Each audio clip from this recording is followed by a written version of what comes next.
मराठी भाषेलाच प्राधान्य, हिंदी भाषेची कुठेही सक्ती केली नाही. मुंबई पालिकेला डोळ्यासमोर ठेवून विरोधकांचे सर्व प्रयत्न सुरू. योगेश कदम यांची टीका.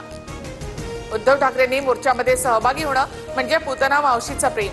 ठाकरेंनीच माशेलकर समिती नेमली. केशव उपाध्ये यांची टीका. उद्धव ठाकरेंनी फक्त अहवाल स्वीकारला, पण जी.आर. फडणवीसांनी काढला.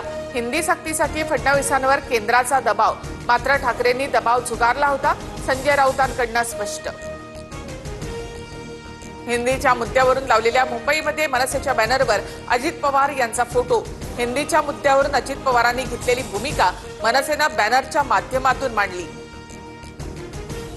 सुनील शुक्लाला त्यांच्या लोकांचा तरी पाठिंबा आहे का? मूर्खांच्या नंदनवनात रमणाऱ्या लोकांकडे गांभीर्यानं पाहण्याची गरज नाही. सुनील शुक्ला यांच्यावर मनसेच्या यशवंत किल्लेदार यांची टीका. कार्यकर्त्यांच्या हितासाठी निर्णय घ्यावा लागेल. उद्या भाजपात किंवा राष्ट्रवादीत गेलो तरी तो सन्मान असेल. काँग्रेस नेते कुणाल पाटील यांचं वक्तव्य.